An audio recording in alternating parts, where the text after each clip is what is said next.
Welcome back, boys. Episode 61. Joe's still behind the camera. Everything's going good. How you doing, Joe?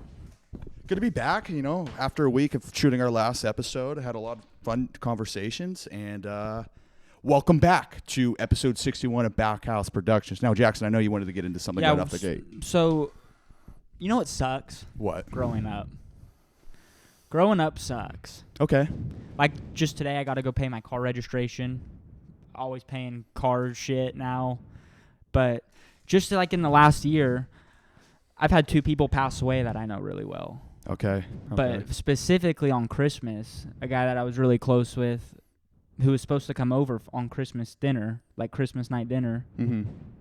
We find out he passed away that night, like Christmas Eve, Christmas night, or Christmas Day, early morning probably. And, dude, it's just crazy. Like, he's only 73, 74 years old. Like, it's just so unexpected, you know? And that's like the guy I was telling you about, like, who I went to dinner with. Like, I always talk to him about, like, shit that we talk about. And, like, I was asking him. Like conspiracies and stuff. Kind of. And, like, asking him where he gets all his news stuff from. Like, how he knows all this stuff. Because he knows so much shit. And I would ask him, like, I know you're not just getting asked on the newspaper. And he gave me, like, a couple websites to look at and stuff that he gets it from. But, dude, it's just crazy. Like, you never... It's so it's like not like when somebody's sick, because he was not sick at all. Like, when somebody's sick or really old, you kind of expect it. Like, you're kind of brace absolutely. For it. Yeah, you're prepared for it. You see them sick, like you see them, like it gets to a point where you're kind of hoping that they pass away when they're that sick. Yeah, because they're just suffering. But something like that, it's just so unexpected. And earlier this year, somebody else passed away that I know, and he was only 50 years old and he died in a car accident. And it's just it's all like those unexpected ones are the ones that hurt the most. Like, those are crazy. So, like, growing up, I mean, as you grow up, you learn how precious life is. Kinda. And you also, people just die. It seems like there's people dying more now. Yeah, because the people that you knew when you were younger are just getting older and older. But it's just the last 2 times, these 2 guys weren't even that old. Like, I literally just had dinner with Mac, the guy who passed away the other night, a week ago. Yeah. Had dinner with him a week ago, no problems at all. My grandma had dinner with him that night, Christmas Eve. They went to dinner at Viceroy. Yeah, okay, she had a Viceroy. They're late, like they didn't get there till like 8. Had dinner, went home, watched like a TV show or whatever, went home. And they're both supposed to come over for Christmas Day. My Nini always comes over, but he's been coming over for Christmas, Thanksgiving for like the past 5-6 years. Yeah. And I went over to my dad's house on Christmas Day around 1 because Coco got a trampoline, so I went to go build that. Me and Ava went to go build the trampoline. I left there about 3:30, and I called my mom, let her know we're on our way home, and she says, Nini hasn't talked to... She just called me, and she said she hasn't talked to Mac yet today. And like, she just went over there, and his newspaper's still out on the driveway. Yeah, still hasn't got it yet. Yeah, his car's still in the driveway, and he's not answering his phone. So I was like, shit, like that just already doesn't sound good. But I still was hoping for the best. We're driving home, and we still don't hear anything yet. And my mom calls her again once we get home, and my Nini just says he's passed away. And it was just so... I mean, I kind of could expect it, like when he's not getting... Because it's just so unlike him. Like, that, he's the type of guy who gets his paper every morning. Yeah, so when he doesn't do that... Yeah, like... And it's just crazy. Christmas Day... Like, Christmas Day totally ruined Christmas. I mean, we still had a great dinner and stuff, but the craziest shit is we had his place setting set. We had his present under the tree. Yeah, you expected him. Yeah, we had his present under the tree. Just crazy as shit. So, I mean, a tragedy like that, that's something you don't expect. That's what most tragedies, like, that's what they ensue. But what's your silver lining from this all? Because, I mean, you can learn from something like this. Dude, what I learned from that is a Growing guy up like sucks? him. No, yeah, it sucks. But like a positive.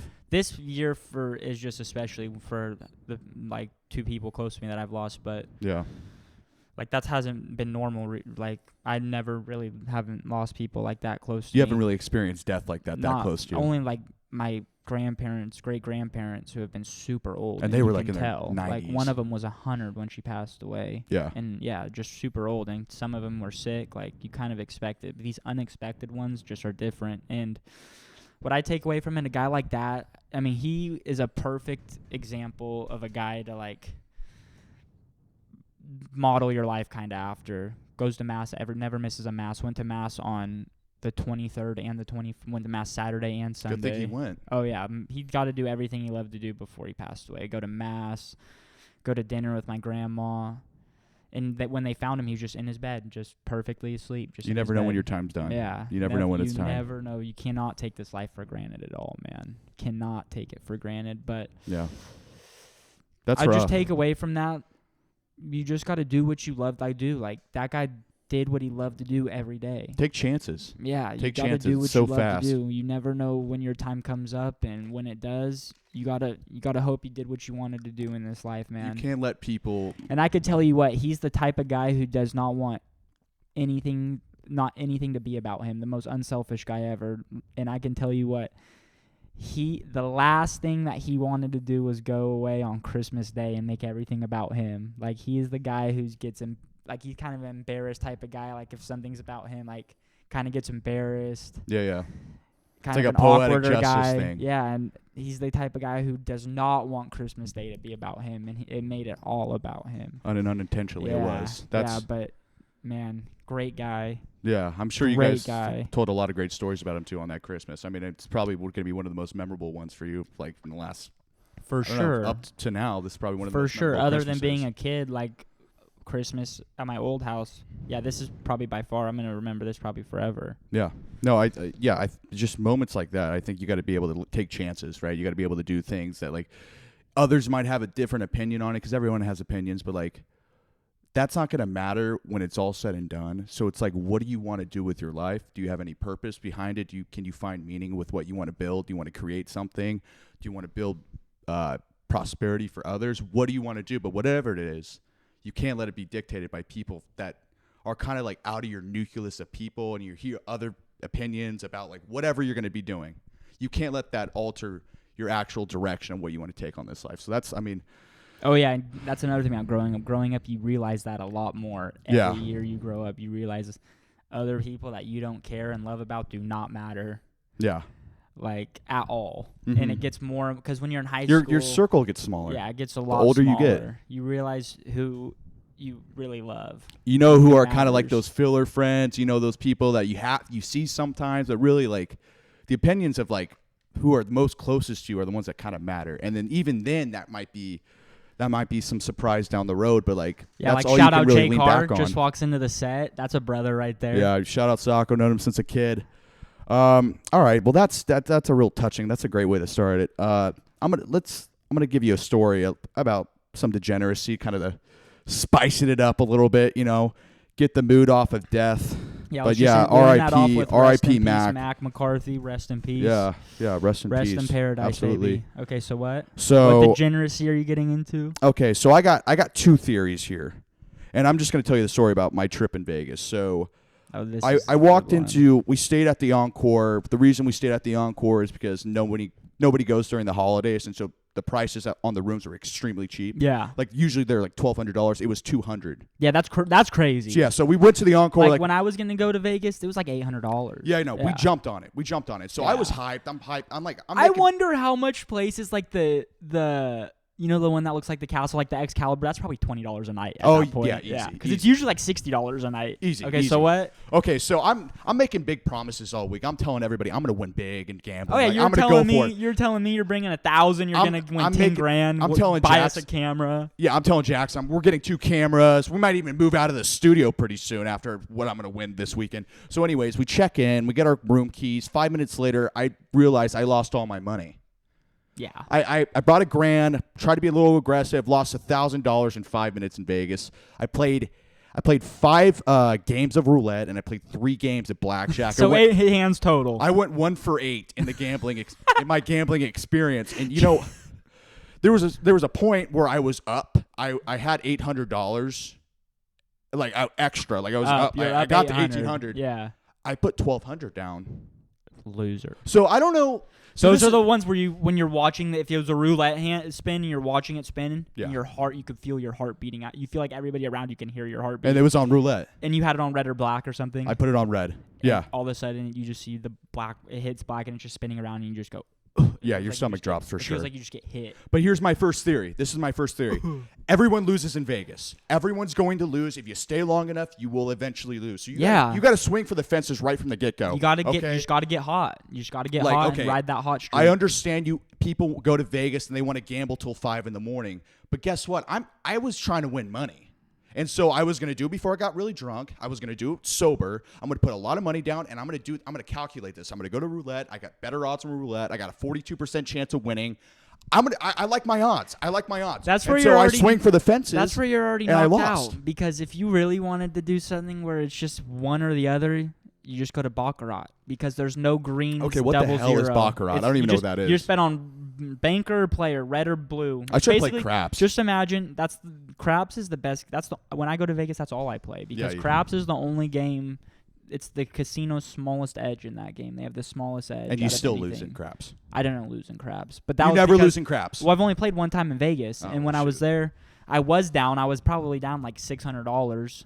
But I got it all back. But then me and Mark had this guy next to us throwing us $100 chips every time we'd hit. He was placing $500 down on hard ways, and they'd pay 10-1, so he's winning $5,000. Yeah. Each time we would roll for him if we hit. So he throws a $100 chip here and there. So that kind of helped out. So isn't the only rule in craps is just don't land on a 7? Yeah, and if everything else the first is fine. spin, if it's the first roll and you 7, you get your bet. But after that, say like you roll your first roll and it's a 6. Yeah. Then that's the point. Then you want to roll for a 6. But then you can bet on all the numbers. So if an 8 hits, you get paid. If a 9 hits, you get paid. If a 4 hits, you get paid 2-1. So if you have 50, you're getting 100, and your bet's still there. Okay, that's my game plan next time. Yeah, and you could put odds behind the pass line. That's the best way to do it. That's how you get paid.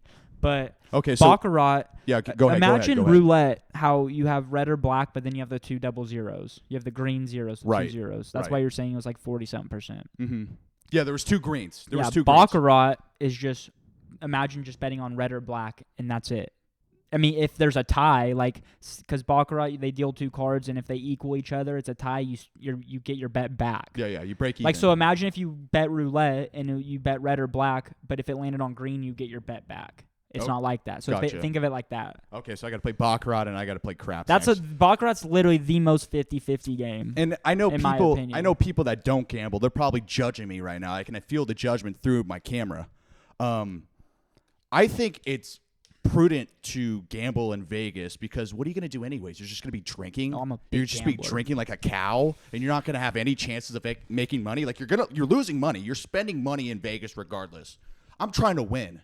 So when there's this, you're in Sin City, baby. There's degeneracy going around. There's cigarettes in the casino. I'm just going to drink all day, and I'm not going to try and make any money. How'd Dallas do? Dallas lost all his money, too. How much did he That's bring? my point. And Dallas waited till the very end of the gamble, and he still lost everything. So it doesn't really matter. We all lost.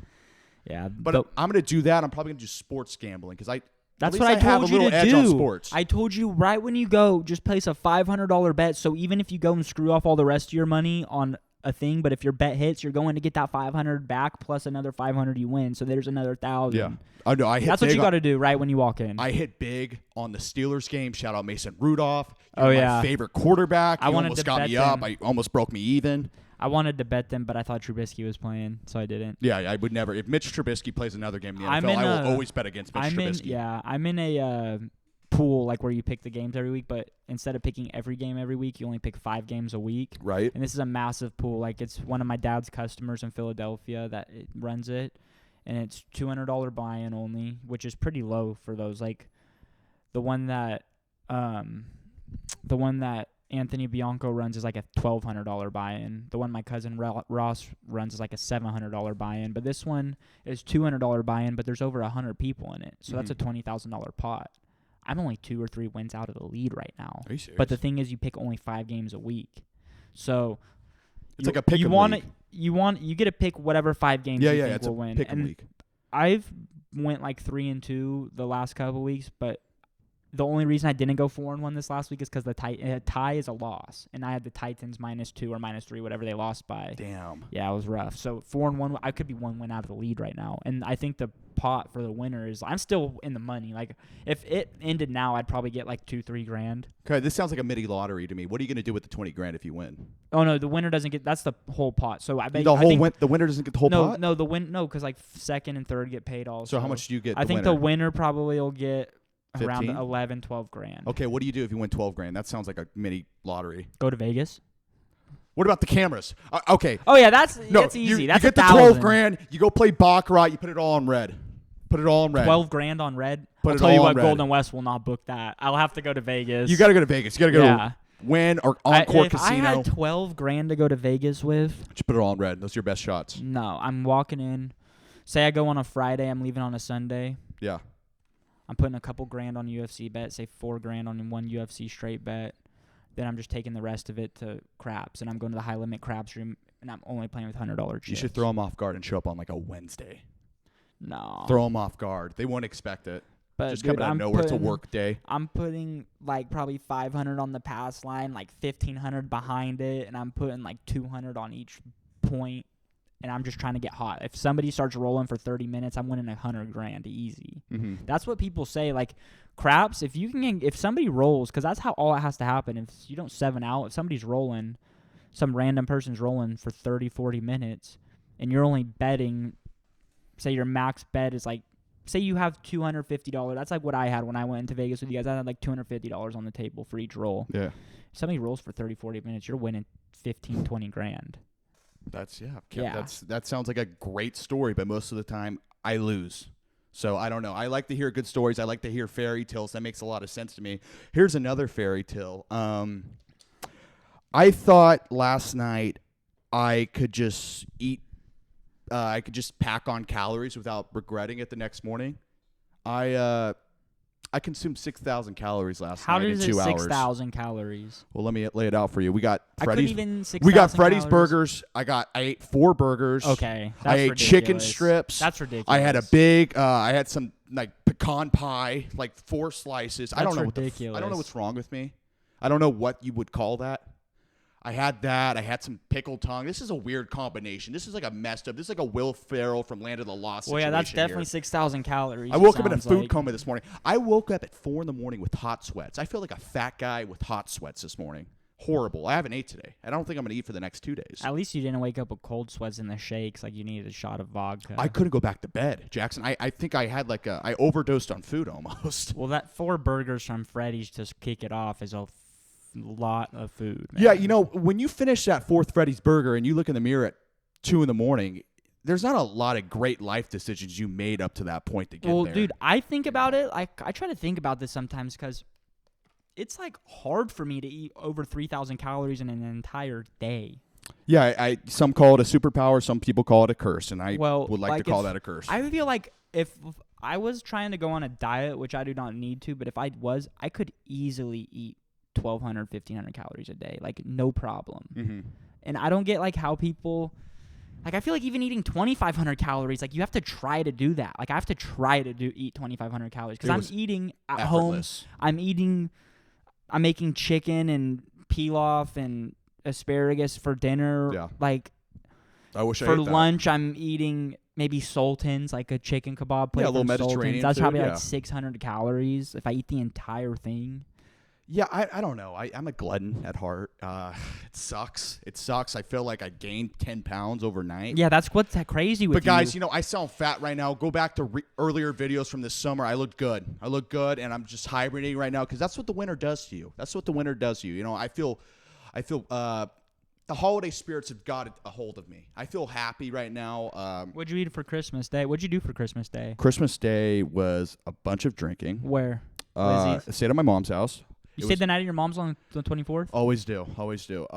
Stayed there all day, drank some champagne. Who else stayed there? I watched LeBron lose once again on Christmas, the Boston Celtics. So the you stayed at your mom's champions. all day? Yeah, I stayed there all day, drank a lot of champagne, had some wine. But got didn't into she have people over it. on the 24th too? Yes. I was there the 24th. We had dinner Spent the there, night. woke up the next day, and then it was mostly just like kind of a drinking day for us on the 25th. Who was all there? Real Catholic family. Who was all there? Me, my mom, my brother, my uncle, and my aunt. So it was just the 5 of us. Oh, really? Okay. Yeah. It was not like Thanksgiving. No, not like things. Yeah, not like 100. What'd your mom people were make there. on Christmas Eve for dinner? Did she get stuff? She made prime rib. So it's cool. Yeah, Some cool. Little prime rib Some with it. cool. Little scallop potatoes. Some cool. Little mashed potato Some mashed cool. potatoes, scallop potatoes, mac and cheese. It was great. It was Yeah. great. So yeah, Joe needs to go back on a diet pretty soon, and I'm going to start New Year. So, are you a guy who believes in New Year resolutions? No, I mean, actually, yeah. Like last year, I gave. Have you ever followed through Not like on a one? New Year resolution, but like for this year, for example, like I tried to pray every day, and I pray for the most part every day, and I never used to pray every day. That's good. That's I mean, to have a little. And I spiritual still don't life. pray every day, but I do. I try to. Yeah. I think I'm going to cut off drinking for 2024. It's gonna be a tough one. It's gonna be a tough one. luck. It's going to be me, and you're going to noticeably see the progression of me throughout this podcast getting more and more irritated because I won't be able to get drunk. So that's going to be my resolution. We're going to stay off the substances. We're going to be healthy living, sober living 2024. It's a big year. Got to attack it. YOLO. Here's another thing for casino gambling. If you're ever going to put money down, don't think YOLO in the back of your head. The second you think YOLO in the back of your head, you need to pull your money and leave and run as far away as you can from the casino, okay?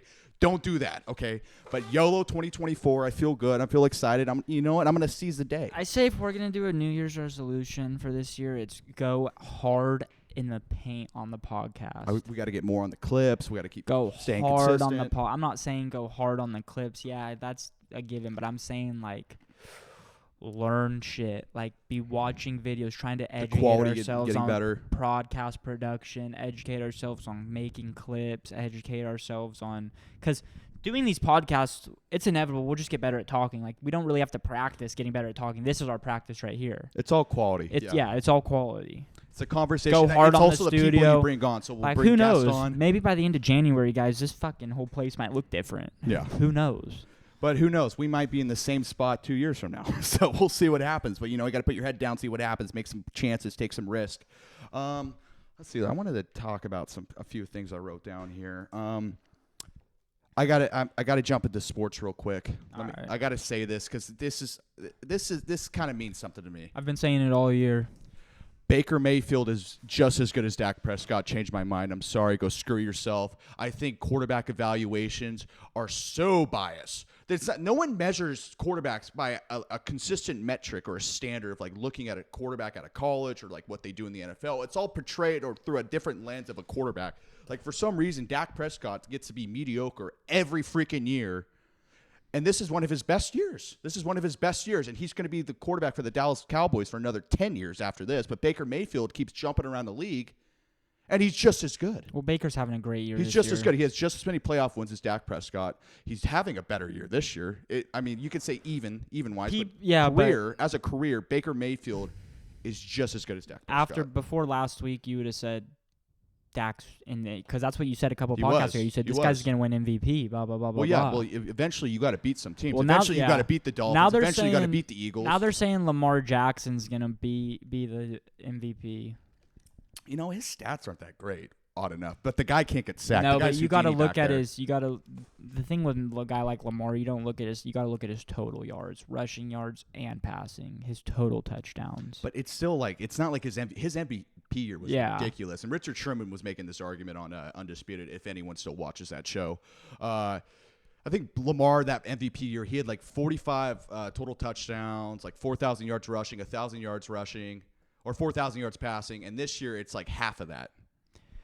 So I don't know, but he's like, it's the best team in the NFL. I don't know how you can't give it to. I don't know how you are not. I think McCaffrey's gonna win it.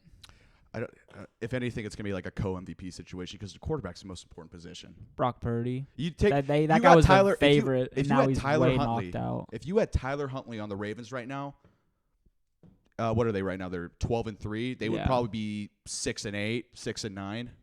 Tyler Huntley, he might even make a Pro Bowl. I think Tyler Huntley's not bad though. Yeah, I know, but the drop off from Lamar Jackson to Tyler Huntley is night and day. I'm sorry, like Tyler, I don't think Tyler. That's another guy who I think his career record in the NFL might be 2-14, and he yet gets so many opportunities to start. Is Tyreek gonna? Are they saying he could still set the record this year? Or no, he's pretty. He's gonna have to have a he'll have big to have like a game. 250-yard game. He's gonna have to have a really big game next week. I think he's still like 300 yards short of 2,000. Well, dude, I don't know how you don't, because he could still set the record. I don't know how you don't give it to him. Or at least offensive player of the year. Dude, he's probably getting like bracketed, double covered all game. Everyone like knows exactly where Tyreek is on the field at all times. It doesn't matter. They've been doing that all year. Well, dude, that's why Raheem Mostert just gets so many touchdowns. Dude, I think Raheem's one of the best running backs in the league. He's got 22 touchdowns. I think he's one of the best running backs in the league. Why is Raheem Mostert not in the MVP conversation? You got to. I mean, McCaffrey's ahead of him. Yeah, McCaffrey's a guy, dude. But Mostert, I think, is one of the best. Every time he runs the ball, I'm like, that's him. That's him. Dude, he is going. He's off. fast, dude. He's so fast. I think the Dolphins have a ceiling. I don't think they're going to do it this year. I think. I agree. I think you know what? When everyone goes low on a team, that's when I want to buy. I'm still high on the Eagles. I'm really high on the Eagles still. I'm high on the Niners. I'm high on the Ravens, and I think This has been my Super Bowl sleeper pick this entire time, but it's the Buffalo Bills. No. I've been saying Buffalo Bills this entire time. No. When this was like, think about the Chiefs last year. Like, everyone was down on the Chiefs. Everyone said the Chiefs were going to win again. What about this year? People are saying they're not going to win again. They don't have any receivers. They're so bad. They have no receivers. Yeah. Like, I mean, nobody can get open. They it's just so bad. Yeah. That's what I was saying last week. They got worse from last year. Like, Yeah. I think the Chiefs were just treading water, and everyone was low on them last year. And I was thinking, like, damn, the Chiefs are still the same team. Why does everyone think they're not going to make the Super Bowl? And I said the Chiefs are going to win, and obviously they won. I think the same thing with the Buffalo Bills. The Buffalo Bills have been solid and consistent for the last 5 years. I think it's their year to get it over the hump, and they're riding with low expectations. No one thinks the Bills are going to make it that far this year, so they're going to ride in. Suck. I can see them beating. I don't see them beating. I don't see them beating the Dolphins again. I don't it. see them beating the Ravens again. I still think I could the see them Bills- beat the Dolphins, but not the Ravens. I think it's going to be a Niners-Ravens Super Bowl, and I'm so glad the Ravens blew the Niners out because I'm going to bet on the Niners in the Super Bowl. I don't know. Can you rely on Brock Purdy? After having 4 interceptions, Can I you don't rely know. on Brock Purdy? Is Sam Darnold going to save the day? No, Purdy. He's had a couple bad games like this. He had the one earlier in the year against who did they get blown out by? They got blown out by a couple. They had Cowboys? like that 3-game Who losing did they lose streak. to? The Cowboys. Cowboys blew them out. Yeah, but I think he threw like 2 or 3 picks against the Cowboys. They lost to the Browns. No, but it was. Yeah. No, there was a 3-week period where they lost 3 in a row. Yeah, but it was the bad games. It was like the Browns. They lost to somebody else. They lost like shitty teams, kind of. Yeah, yeah. Oh, no, didn't the Eagles beat them? No, they killed the Eagles. They killed the Eagles. They did kill the Eagles, They killed them like by 20. Yeah, I don't know. If Niner gang, I'm sorry, guys. You guys don't win this year. Yeah, that's why I think they have to get win. ready for 10 years of mediocrity. Yeah, that's why they got to win this year. Yeah, and I don't think they can. They just got to get the ball in their players' hands. They got to get the ball in Debo's hands. They got to get the ball in Ayuk's hand. They got to get the ball in McCaffrey's hand. I don't think Lamar Jackson could duplicate a game that Brock Purdy had last Monday. Like have 4 interceptions. Yeah, like I don't think you will ever see a game like that out of Lamar Jackson. And a lot of them were really throws bad. you out of the game. A lot of them were really bad throws. A lot of RPOs. It was like a lot of tip balls, a lot of but a couple not a lot of them things were went their just way. bad throws, man. They were just not Laid over the middle, scrambling. Yeah. I'm still high on Brock Purdy. I don't know. I don't know if he can get him over the edge. That's why I'm still high on the Eagles. I really do think the Eagles are good. I like Jalen Hurts a lot. Yeah, because Jalen Hurts has the Mamba gene. And they just got that they got that D line that's just unreal right now. So I don't know. I don't trust the Cowboys. If I'm going to say Baker Mayfield's just as good as Dak Prescott, I don't trust Dak Prescott. So Jalen Carter's defensive rookie of the year. Yeah, he should be. Who's offensive rookie of the year? Puka Nacua. Who else? CJ Stroud. We got Pete Dellis in the building. We got this is why the holidays is so special. Everyone gets to come back, and now we got some visitation in the studio. So welcome Pete Dellis. Welcome Pete Dellis. Damn, dude, I want to get back to what you kind of started off on the beginning of the show, dude, because that's actually something Wait one meaningful. second, Pete. How much you lose at Golden West yesterday? How much How much Roland lose? Yeah. You lost 100 at Golden West. Well, because I went there last night. How much did Roland lose? Just okay. We'll to get at you after the pod. Yeah, that's so what I thought. What he told. You don't even bat an eye to drink, or you don't even bat an eye to gamble, but you're batting an eye to drink. If you go to Vegas, you better gamble. Just don't be a degenerate. Try and make some money. But let's get back to the first topic of the show, because I think that let's delve in a little more into that, because I think it's important to get the point across about how many, I know New Year's is coming up, and right now we're both 22 years old, and if we're lucky, we get to 75 years old, whatever, name it, give or take. we only have 15 more New Years left. Like, that's it. That's a lot. It. That's a lot. No, it's not. Jose, I'm living really a life not. for 22 years. That's more. That's if double you get what lucky. I've been alive. That's if you I get know, lucky. but you're saying 50. Like that's another 22 plus another 22 years. You're gonna blink. I'm cool. You're gonna blink. It's gonna be 20 years. I saying, know. I'm agree. just saying, like, I can't believe it's already almost 2024. It's, you know what? This is the funny thing, and you didn't mention this when you were saying about like realizing new things as you grow up. Is like time moves by so much faster I was just as about you to grow say up. that. You know why? Why? Because I think time goes by so slow. Because when you're a kid growing up, going to school, you're just always looking at the clock, dude. Like wanting it to be 3 o'clock, and every day feels like it's so long. And now, it's like you get to do, for the most part, what you want. Yeah. What's the difference with like a 9-to-5 job though? You're not looking at the clock. Yeah. all Well, day. if you have a job you hate, probably time goes by pretty slow too. I bet it goes pretty fast. It's you feel more of your life getting wasted. Dude, if you hate what you're doing, I don't know. Yeah, you feel like you're wasting your life, but I feel like days go by so fast now. Like, I go golf with Jay Carr at 9 in the morning. I don't get home till 3. Mm-hmm. And that's the whole day already, basically. And then it's dark by 4:30, and then I'm eating dinner and I'm going to bed. Maybe I'll play some pokey. This is what I think. I think when you're 8, just put yourself at an 8 years old perspective. Like, think about your timeline of how long you've been alive for. 4 to 8 was half your life. And so that half of your life, that 4-year period, felt so long compared to being like 16 to 20 years old.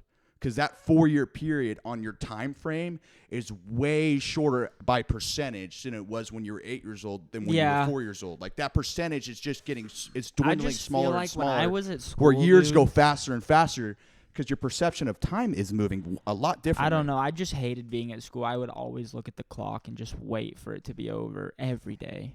Man, you were like that brainiac nerd that was reading Percy Jackson while the guy was giving notes, and the guy would try to stump you, and you would still follow with the notes somehow. I just didn't, dude. I just hated school. I couldn't. I hated sitting through school. I want to get inside your mind a little bit, because you were like one of those brainiac kids that I fucking hate. Like, it was just because things were always easy to you when it came to like learning in school. It wasn't like that. It's just because if I didn't know something, like using a class like history, or I was never good at English because I'm not good at writing. It was always in Santos when you always knew. Like, imagine like history or science or like biology or chemistry. Like, chemistry is a great example because I was in honors chemistry. I have no idea going into any of this class. I have no idea what any of this is. And when we're in class and the teacher's reading it and teaching us, I can see it once and then that's all I know now. Mm-hmm. It's not like if I don't know something before and then I learn it, now that's all I know. Yeah. So that's the way it is now. So it's like more like photographic. So if it's something I think I already know and then I have to change it, then it's harder for me to understand. But if it's something I've never known before or never learned, like in history, something I've never learned in history before, and then I read it once or I'm in class and hearing it go over once, now I know it. Like, now that's just what it is. That's how it is. But you were also able to like multitask because you would read. Because I would hear the people in the background. But you're also like comprehending like whatever book you were reading. You were comprehending the story, and then you were also listening to what the teacher was saying at the same time. Yeah. And that would just always I'd be so baffled because I would be like the stumbling idiot who would ask if I was reading a book, if I ever did read a book that young. And he was like, the teacher would be like, "What are we talking about?" I would be so lost. I would just bring up the topic of what we were talking about. I would have no idea. Like, I could not answer one question that he was saying. Dude, tests were just so easy. I've never had a problem on any test in my life because I don't know, like, just especially multiple choice tests. Mm-hmm. There was just always one such clear answer that made it seem, I don't know, like, there was just always just such a clear answer. I don't know if Garcis, though, was much easier than BHS. Multiple choice, you could always like eliminate certain options on there. Like written things in. Like, I don't even know how to explain it, but I could explain this. Garcis, and I was just thinking about this the other day when I was driving by Garcis. Garcis was so much easier than BHS by like 10 miles. How come? So I left my junior year in the middle of the year from Garcis to BHS, so I was still taking the same classes or transferring over the same classes. Mm-hmm. I was in honors Spanish 3 my junior year, going over to BHS. I'm going to honors Spanish 3. Right. I was so far behind like I had to go to normal Spanish 3. Like it was so, even the normal Spanish 3 was like what we were doing in honor Spanish 3 at Garces. What about like the workload? It was just homework every night, the same shit. But and then math, because I was dating somebody from Garces at the time who was in the same math class as me. At the end of the year, or at the beginning of the semester, what I was doing at BHS was what Garces was ending the year doing in math analysis. Okay, so with that, they're just it's like there's the way curriculum's faster, faster. way Okay. faster. So are any of those kids retaining it? As like, or are they just like they're just throwing information at them if they take it? No, dude. If they don't take it, there it were doesn't kids, really matter. There they were pass kids them. who were so smart at that school, like but unbelievably smart. I'm sure a majority of them couldn't keep think up of it with like that this. pace. I think of it like this. This is what I. Because like you go to tied it back Garces, to. it's like they make sure you learn it. Yeah, least, but right? you're They're just more not as far. hands-on You're with just you. not. Yeah, I agree with that. But So you're it's just like a not as slower far as learning long. pace. But I don't know if that's and better it's not for even you. as hard, dude. Because think of kids like in China. They're they're- they're doing everything we do in high school in 6th grade. Mm-hmm. That's why all these Asian students at China and that would come to Garces, the foreign exchange students, just didn't even do shit. They already knew everything. But I guess you can excel on one part of it, like just learning and retaining information. But like, what about like becoming like an independent thinker and like being creative and creating something out of thin air, right? Well, if that's you're when just always like fed to learn something. You're programmed a certain way. That's the problem. That's the problem with school in general. Like I forget what country we got it from, but it's like an authoritarian thing. You have an authoritarian figure in front of you. Wasn't it like it was like Rockefeller? No, it was. Or it was like like Carnegie, some one of those like industrial. Yeah, they brought it in, but it was like based off like some Austrian thing or some school system. But it's like you have an authoritarian figure that you have to look to feed you this information, and it comes back to them wanting you to do that and then go into the workforce, and it's the same thing for your whole life. But then when you have guys like Tim Gordon, who are more like mentors in a way, who will talk to you one-on-one, or people don't know who that is, a guy like Tim Dillon.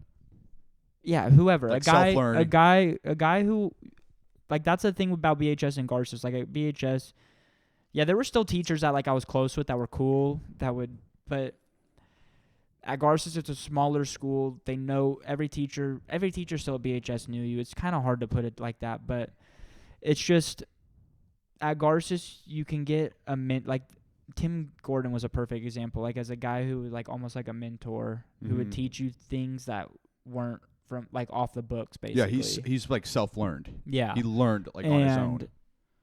That's kind of a guy like that is what helps you get out of that authoritarian cycle of going to school, get a job, then listen to another authoritarian figure your whole life and stay in that cycle. He's kind of a guy who, not specifically telling you to get out of that cycle, but maybe opening up your mind to different ways of being about things. All right, let me rebuttal that. Okay, so I think there's no perfect institution, but I think when you have a wrong and like people struggle from like the flaws of that institution, but when you try to correct it or tweak it, it might make it worse. You know what I mean? Like there's people like Tim Gordon, there's people like you that are naturally just understand and know how to get good grades in school, but like what about the people that really couldn't care? Like that honestly, if they had a choice, they would never go to school, they would never learn anything on and we know their a couple own. Guys like that. a lot, like there's a lot more people like that get left behind if you had like a self-learning like curriculum where whatever you want to do, learn. But for those people, they're going to get left behind. And so at least you give them like a standard of education that they can at least like get a job with, or at least they can like make an earning with. Like they can provide for a family. So like I'm saying it helps more of like the majority of the population, but like a more of like a niche crowd, or more of like a kind of like a smaller crowd of people that are actually like getting hurt by this institution. They'll figure it out on their own anyway. Yeah, it's a very right? Tim Gordon will figure it out already. It's a very effective way. He doesn't need the institution to change for him to figure it out. It's a super effective way. Like America has done it for over 100 years. Yeah, it hasn't changed. 120 and it hasn't years. changed. Yeah, and it's very effective. I mean, we have a strong workforce. We have good workers, but then how you're saying like there's people who won't go to school, but they're already if they had to chose. Yeah, they're getting left behind. You have to want, like, after getting out of school, for me, after getting out of high school, you have to want to keep learning certain things. Like I kept reading certain books. I kept taking courses on things. Yeah. and I don't even give a shit about school right now at all. I could give a shit about it. I don't learn anything from school. This is going to sound really cheesy, but the one thing I learned from school is continue to be a lifelong learner. Yeah. Like, just because school ends doesn't mean you stop learning new information about the world. I didn't even learn that from school. Look into things. I didn't learn that from school. I learned that from people like I listened I to. learned that when I was like in first grade. Like, I remember that. For some reason, I remember that statement as being a lifelong learner and how important it is. No, that was like from like 4th grade because I was from St. Francis. They were always saying that. Every school says that. Yeah, but no, St. Francis had like a couple of things like that. I forget what they were called, but lifelong learner was one of them. But that's not what.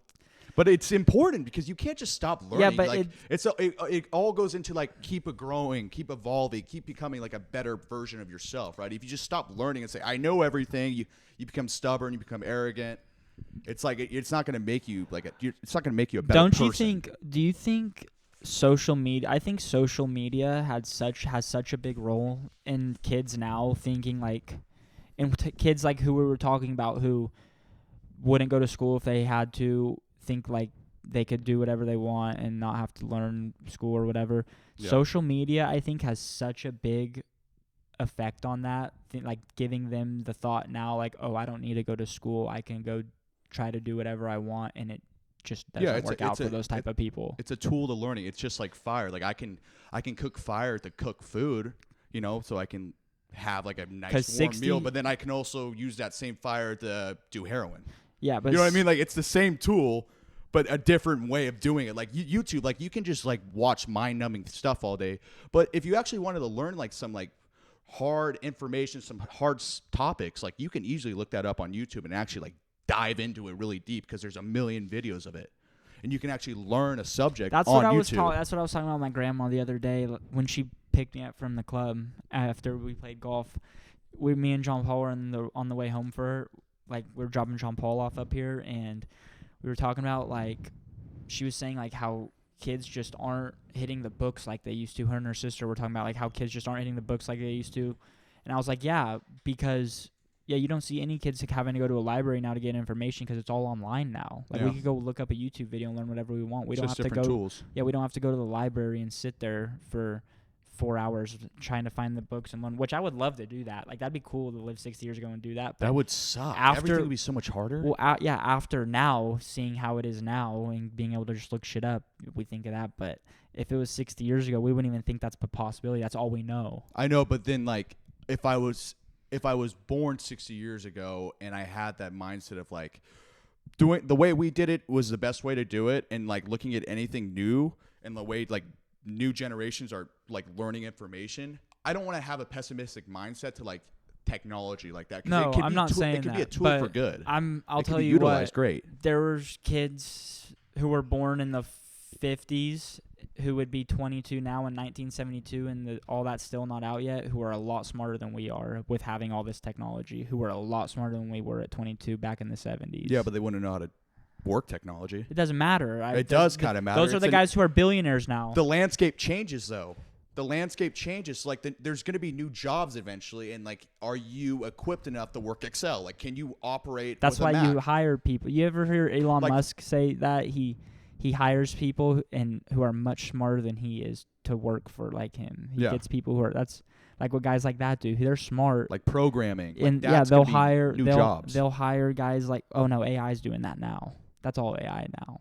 You go on ChatGPT. Yeah, but who's developing the software for AI? Like, you still have to do things like that. Like, you have to be somewhat. That's what I want to tell you about, dude. Have you watched the movie Ex Machina? No, I haven't. I'm listening to him, Dylan Joe Rogan podcast the other day, and Joe Rogan brings up this is the best movie ever. He's like, this is one of my and I had never watched it either. I was watching it like a week ago when it came out, saying I probably watched it 10, 12 times. Okay, describe. What is it? So that night I go to watch it, and I'm telling John Paul about this too, because you and John Paul would love this shit. Ex Machina? Okay. Dude, love it. It's about this guy who works for this company like Google. Like the biggest search, it's just a different thing, biggest search engine in the world. He wins this contest, he thinks, to go live with his or go stay in a week with the company's CEO. Like, imagine the CEO of Google. Yeah, Larry Google, Page. the guy who invented Google. Yeah, Larry Page. No, it's more like the Sergey guy. What's that guy's name? The guy who invented Google. Not Larry Page, the other guy. I don't know. Okay, well, it's like kind of like a guy like that. Like the Indian guy? No, I don't know. Yeah, he's not Indian, though. He's like, I don't know, but he was just keep going. a super smart guy. Like he was like 13 years old and wrote the code for Google. And yeah, Sergey Brin, yeah, that guy. That's ridiculous. So that's like what this guy's based off old. of. Like this is what this guy's based off of. Just a genius guy. But what are you doing with your life? He gets hammered every day. He gets hammered every day in this movie and shit. He's just like a billionaire, and he's developing this AI. And there's this thing called like the Turing test, and it's about if you can have a conversation with an AI and not even know that you're having a conversation with an AI, like for it to pass this type of test or whatever. And he was saying, and you've seen like the videos of Ex Machina, like it's like the half human face with like. Is Ryan Gosling in this? No. I'll show you it. You'll have seen what I'm talking about after, but it's like a human face and then kind of like on a robotic body. Sure. Yeah, it's a hybrid. Yeah, and the billionaire saying, or the guy asked who's coming to take the test with the robot. He's like, why did you show me the AI? Why didn't you just have me have a conversation behind a closed door with it? It's like, because if I did that, you would have passed within a day. You would think you're talking to a human. Oh my god. So she's talking, and it's so crazy. It ends up what happens is he's doing these sessions because he's there for a week, so he does a session each day with this AI woman, and the woman ends up being able to cause these blackouts that happen, so the guy can't watch on the cameras. It knows how to manipulate the grid, and it knows how to manipulate. She's manipulating the guy to make him think that she loves him or whatever shit, but not saying I love you and all this. And it ends up getting out. Basically, the end of the movie happens with the robot gets out, kills the Sergey Brin guy, locks the other guy in a room at the place, and gets out and totally puts on like all like fake skin to make it look like a human. Yeah. And it's just out amongst the world now, and nobody knows because everybody who knew is dead or locked up now. So it's just out amongst the world. Like imagine that right now. So it's like this deity that's now like. Imagine that right now. Like an AI that just broke and is just amongst us now. We have no idea. I mean, are pigeons real? Joseph, I'm just saying, like, you got to watch this movie and call me after. Like, I'm serious. Because after Rogan said it was one of his favorite, and because I've seen this movie, like I've seen it around. It's on HBO Max. Like I've seen it. It was made in like 2015. I remember when it was coming out. I just never was into like sci-fi shit like that. But it's not what you think it is. Like it was a great movie, and it made me think so much afterwards. Like this could be so real, and we have no idea. Because that's what I really took from the end. Because the guy who invented it is dead. The guy who was taking the test, because they were the only two people who knew about it in the entire world, is locked up in this house, and is probably gonna die because it's out in the middle of nowhere. And this girl now is just out amongst the world with people, and it made me and it made me think like now that could have happened. Nobody knows.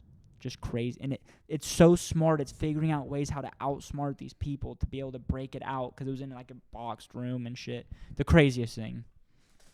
You know, that kind of reminds the craziest. That reminds me with what's real and what's not real, and how they're kind of like intermixing with each other. Like, for example, I just watched this Tucker Carlson and Kevin Spacey interview. When was this? This just happened 4 days. Did you watch the Alex Jones one? Yeah, hold on.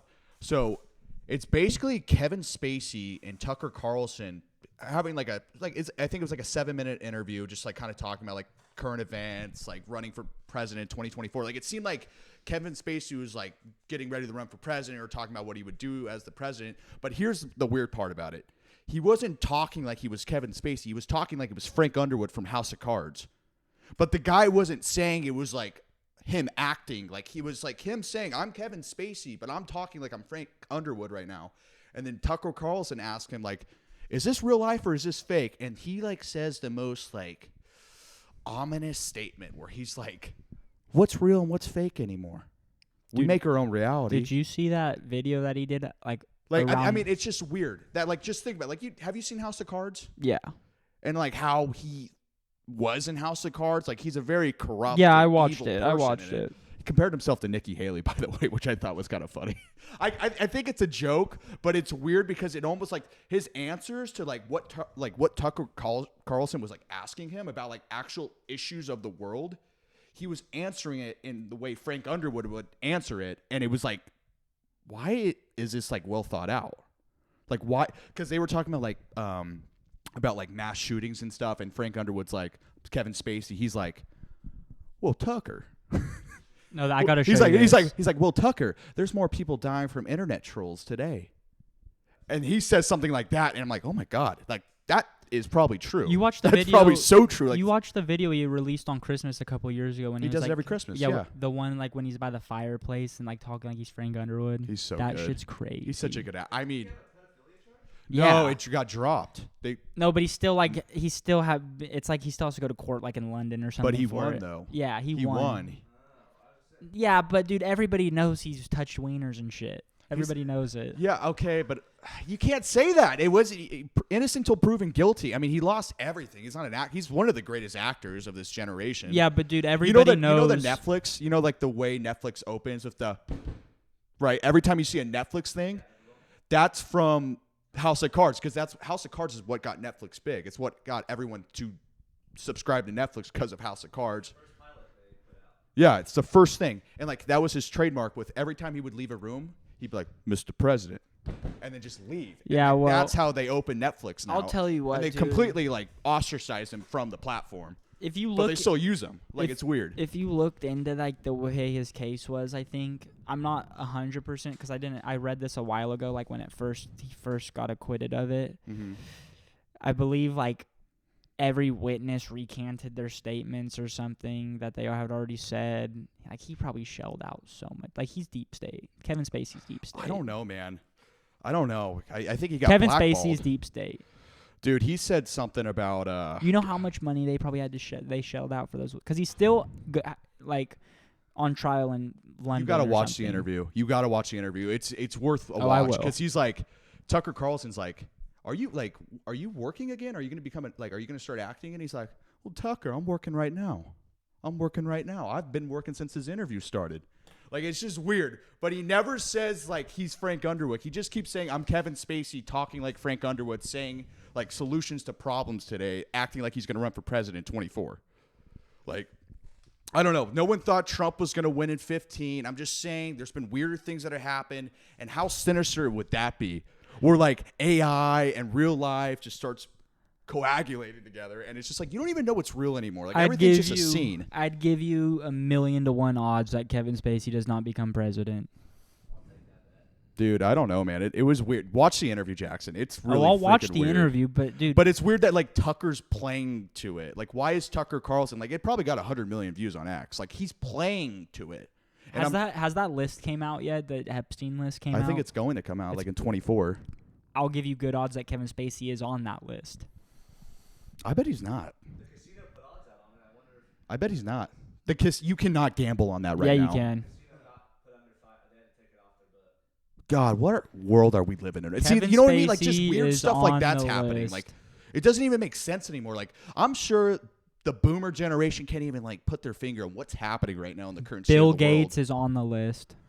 Dude, it's going to be like some weird guy. It's going to be like a bunch of dudes that you would never expect. It's going to be like Billy Ray Cyrus or some weird names like that. Yeah, I you know can what see I mean? it. Like, Yeah.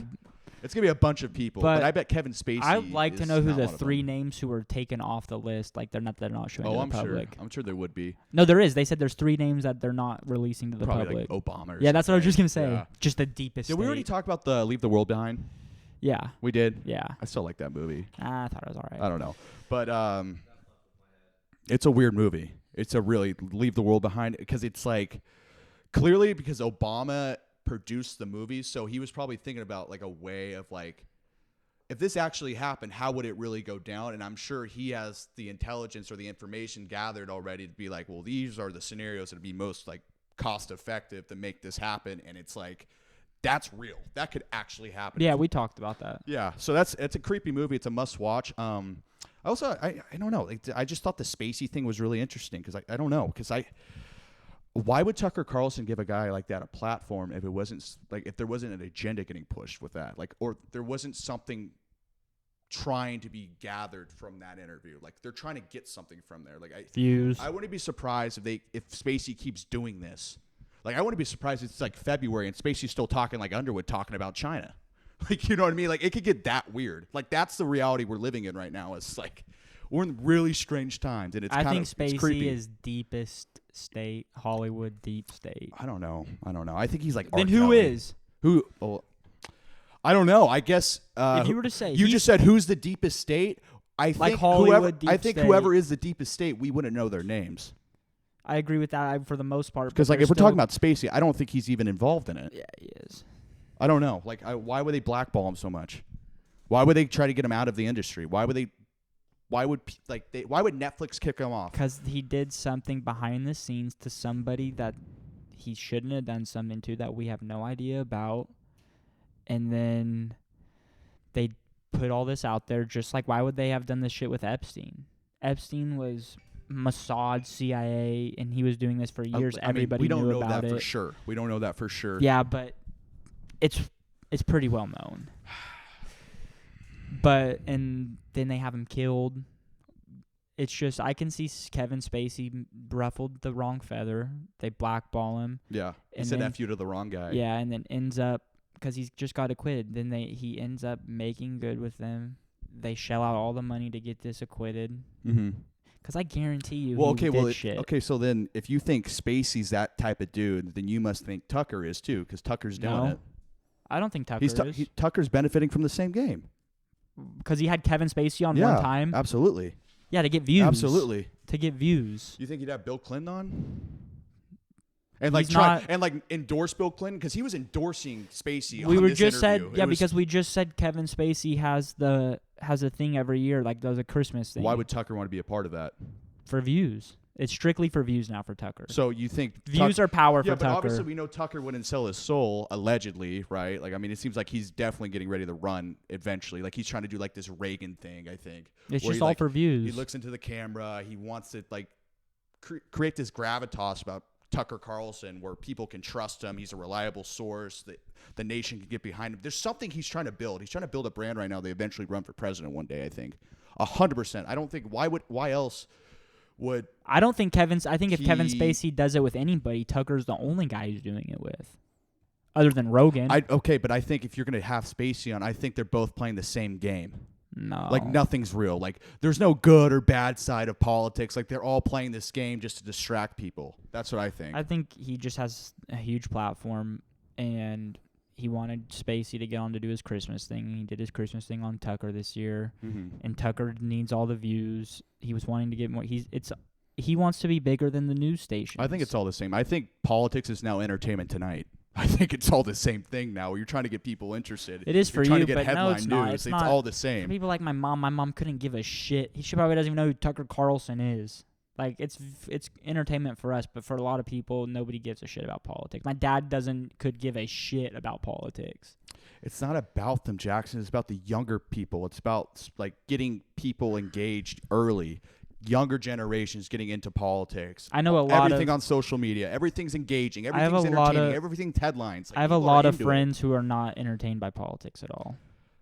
But there's like issues that everyone can talk about. Like, whenever like there's this big headline news about Trump, I'm sure everyone knows what's going on with that. Like, it's always like a big headline news, breaking news, something's happening. Like, for example, I'm sure a lot of people know what's going on with the Colorado ballots right now with Trump not being on it anymore because he's an insurrectionist. Vivek said he's not going to do it. Huh? Did you see what Vivek said? I respect that. I really like Vivek for that. I like that. And I think they should all do it. It's unconstitutional. How are we in a democracy if you're going to take a guy off? Because I'm surprised. That's kind of surprising. Because one side says he's an insurrectionist and the other side he's not, but that side gets to take one person off the ballot. I'm surprised they're even able to do that.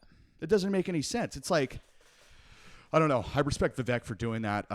It's interesting. Do you actually think they're going to get away with that, or do you think that's actually like they're going to? I don't even know how they're able to do something like that. Because there's some law that states that like you can't run for president if you started an insurrection. So it makes me think after January 6th in 2021, they started naming it from the get-go. They started saying insurrection. They started labeling it. There's these labels that the news media uses for people to like think of an issue and then think about the verb or adjective of what that issue was. So what do you think January 6th Trump insurrectionist for the reason of eventually to get him out of the ballots eventually in 24. What do you think January 6th was?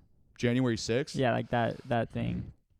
I think it was a bunch of dumb like right-wing MAGA Republicans who were there. But then I also think it was like an inside job to like rally up those people a little bit more, because like there's been videos of like I think like Washington police like opening the doors into the Congress and people like going in, like they opened the doors for them. There's video of that. There was an inside job, I think, for sure. Yeah, the left had wanted all that to happen and put it all on Trump. And but there were like, CIA agents. The people saw FBI agents and like only FBI, because you don't know really who CIA agents are, but they saw FBI agents in the crowd, like known FBI agents in the crowd, stirring it up.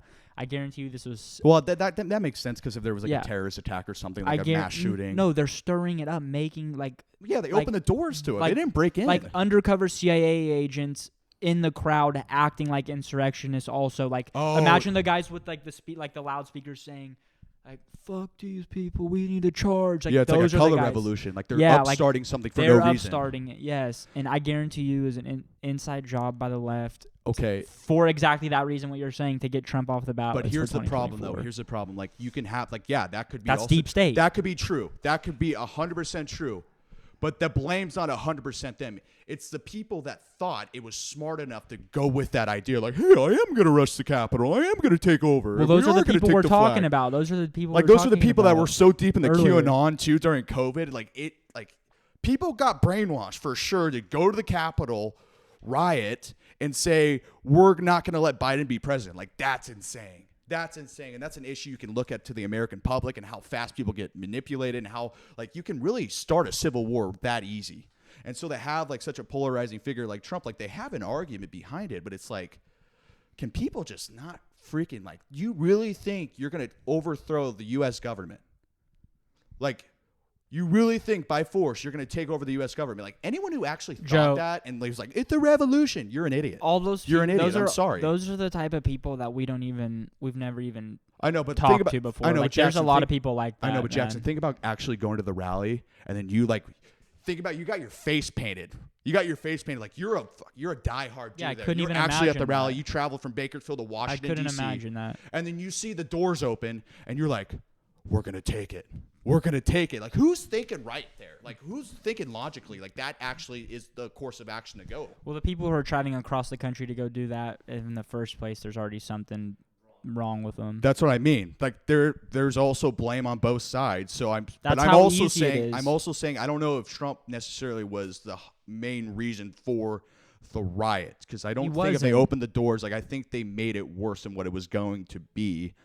So I think also that they were labeling it insurrection from the start for eventually this situation if he eventually wanted to run again in 24. And they probably thought he was going to be ahead in the polls this, like, so heavily. Like, right, there's like the gap from first to second is like Trump's going to win, and he hasn't even done a debate yet. And so they're trying to sabotage it somehow. I don't know. It's weird. It's really weird, but I think there has to be some blame to those people that actually thought they were going to raid the Capitol and win. Like, I just don't understand the logic on that. But I don't know. I don't think fighting like that's going to answer anything. So I don't know. I think what are we doing on time here? How long are we going? I have no idea. No idea. What do you think? Do you disagree with that? What? I'm trying to find this other thing, but what? Well, no, do you disagree with that? Like, do you think they had a right to go into the Capitol? No. Right? It doesn't make any sense. So I think it was a deep state deal, and they, for the exact reason you were saying earlier, to eventually get Trump off the ballot in 2024, and probably a couple other things too, to have stuff that we don't all even these know problems. about. Yeah, and I think it was a deep state thing. Because there was other states that voted on it, and they voted against it. Trump's the guy who has the only guy really who's named the deep state, actually said deep state, and trying to go against them. Yeah, and they have probably more power than we can imagine. And they can easily start something like that. Yeah. But I think we're going to be in a dangerous time here, because I think eventually we're going to have to trust media again.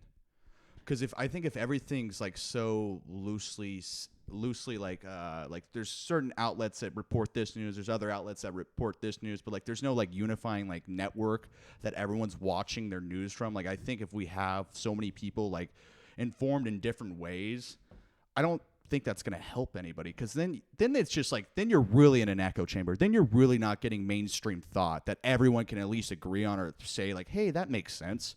Like, if everyone's just getting their news, if everyone's getting their news from different outlets, like, I find that as a problem eventually. Like, in the next like couple years where everyone's so anti-mainstream media, like, I think mainstream media has a purpose and it has a tool for the nation. And we just need to have, like, I think you got to build the trust back, because I think going down this road, it's going to get treacherous, and we're going to be in a very precarious situation as a country with misinformation. It's only going to get worse and worse with AI too. So I think we need diligent news outlets to actually like come together and like be mainstream, but be trustworthy. So I don't know. It's a fine line you have to follow, but it's a dangerous path we're going on. But I respect Vivek Ramaswamy for saying he's not going to be in the Colorado ballots. It's undemocratic. It's like, how can we be the voice of reason around the globe if we're not even being ethical here to our own people, to our own like election cycles, right? This is stuff that happens in third world countries. We're supposed to be the most powerful nation in the world, and this is happening yet again, where it just keeps unraveling. Like these institutions are unraveling, and people are having more and more mistrust in these institutions. Like, what's going to be the camel in the straw's back here? Like, I don't know. It's dangerous. I think we need to come back more as a country, and we need a guide. I don't know. I mean, maybe that's what Tucker's trying to do. Maybe he's trying to be a voice of wisdom for the nation, but I don't think Tucker's entirely the good guy in all this. That's what I have to say. All right, I wanted to tell you about this because I was listening to something. And I thought it was, and then I started looking. I was trying to look it up because I forgot what it was called. But it's like Rockefeller Foundation. Yeah. Wrote this thing called Operation Lockstep. Okay. Like a couple years ago, like I think like around 2014, 2013, something like that. And it's all about like the pandemic. Like in this Operation Lockstep, they wrote how a pandemic would start in China. All the governments would act in the same way.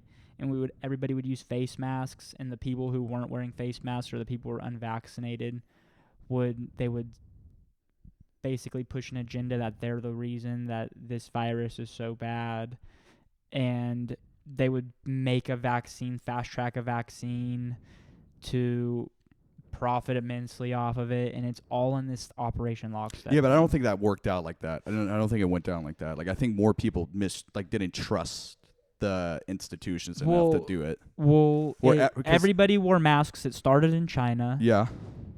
They made all the people who weren't wearing masks and all the unvaccinated. Basically, you couldn't go into a restaurant if you weren't vaccinated. Yeah, but that only lasted that. It didn't last that long. Like eventually, people realized that hey, the masks aren't really helping. Yeah, but it worked. Not to that extent, that they thought it would. They made so much, dude. Moderna or whatever stock, that just said. What is it? Operation Lockstep? Like I don't think it went to that degree. Well, this was back in 2013. I mean, it's not going to go exactly to plan, but even like what Bill Gates was saying about how we need to be ready for a pandemic. Remember that? But that's like a smart thing to say, though. You know what I mean? Like, I don't. That is like we do need to prepare for pandemics. Like that could easily. This virus could have easily been very deadly. And we were not planned for. We weren't prepped for it. Like it's good to talk about stuff that could possibly happen, like natural disasters or stuff we create ourselves. He knew. I forgot what I was just gonna say after you said that, but it's like he knew kind of about it. But it's like what's it called? Something programming, right? You're getting people prepared for it. But so like they profited. It said like they'd profit a lot immensely off of it. Moderna stock went up 20x in a year. Like it went from $20 to a $400 stock, and now Pfizer and Moderna stock are the two like stocks right now that have lost the most. Like I think Pfizer's down like 40-something% this year. Moderna's down 40-something% this year, and like it just goes like they were just so overvalued. Well, after no, the but pandemic. that makes sense because inflation, right? No, there's like that company Affirm.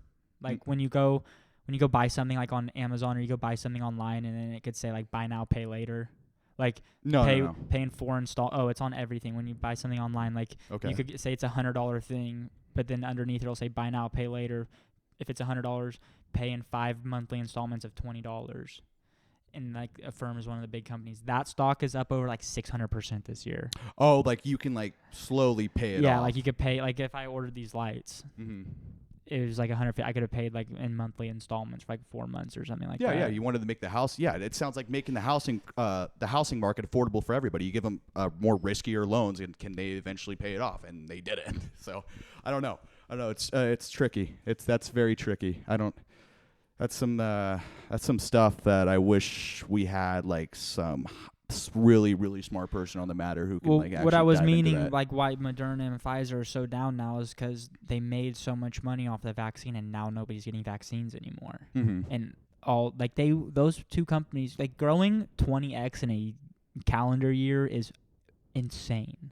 Like that's unheard of. Well, think about the demand for the vaccines. That's Everyone what I mean. wanted it. The entire world wanted it. Now their companies are down 50% in a calendar year. Mm-hmm. So it's just they made all their money on vaccines, and now nobody's getting vaccines, and now they're the two companies that are losing the most money. Yeah, but more importantly, the American public's buying power is way less than what it was pre-pandemic, which is but it's the vaccines. Way more of an issue. It's just that's not they grew. Moderna was a small company, man. They grew 20x in a year because of the vaccines. Mm-hmm. And then did you see Pfizer's like they're doing their commercials now with Travis Kelce's like you get 2 shots at once and all this shit.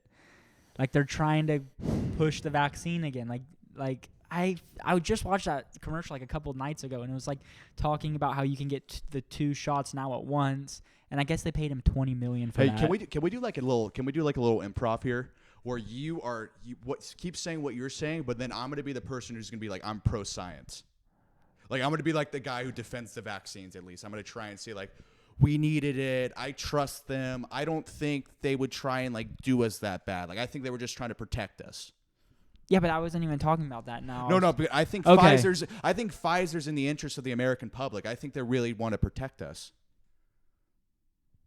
Like, I think they're thinking about the people. I don't think they're not greedy, Jackson. I don't think they want money. I don't think they were trying to money grab.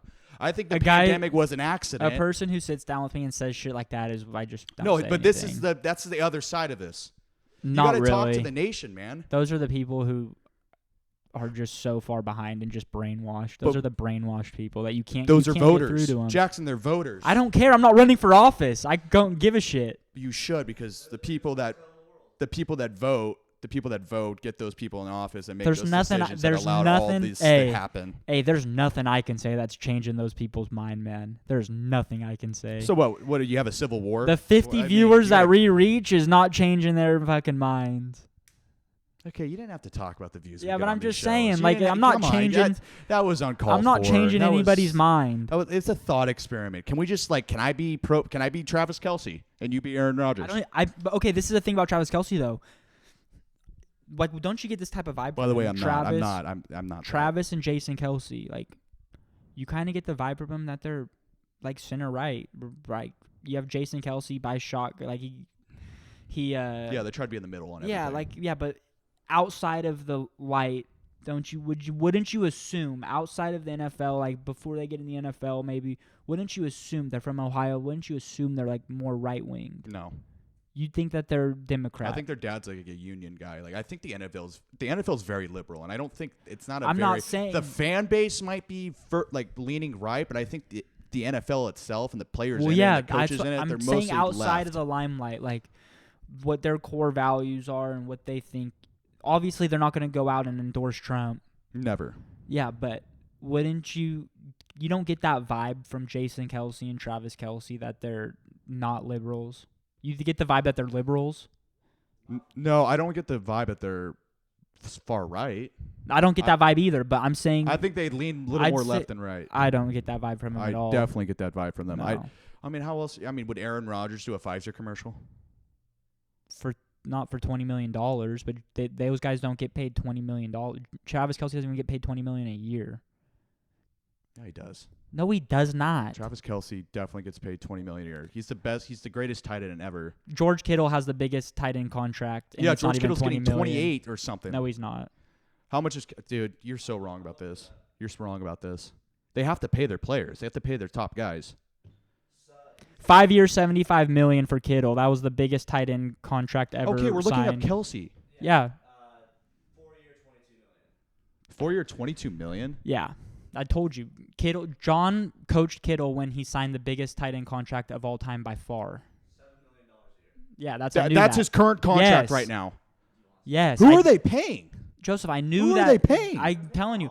I knew that they didn't. Chris Jones? Didn't Chris Jones get a contract? Yeah, probably. But I'm telling you, I knew Kelce didn't. I thought Kelce made like because 12. He's 34. What was the contract before? He must have just signed that I one. think it wasn't even 11. I think what was the one when he won this first Super Bowl? I think it was like 11 million.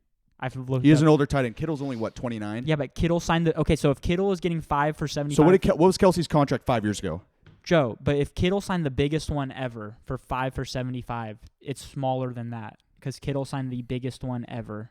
Okay, so it's going to be under 20. But okay, so Kelce was probably making like 13, 11 I think or it was 13. like 11. Kelce signed a 4-year, $57 million contract. Yeah. Okay. So what is that? That's It's like 15. Yeah. It's almost like No, 15 not a 15. year. It's less than 15. Yeah, 14.3 a year. So he's not even making that. He's signing with Pfizer for $20 million. Was that his contract? That's his Pfizer deal. It's $20 million. Wow. So and then you got a guy. Aaron Rodgers. He makes $50 million a year. He could give a shit.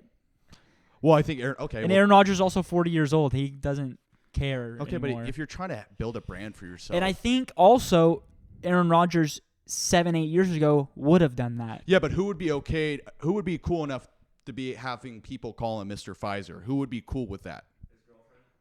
What? Oh, Taylor.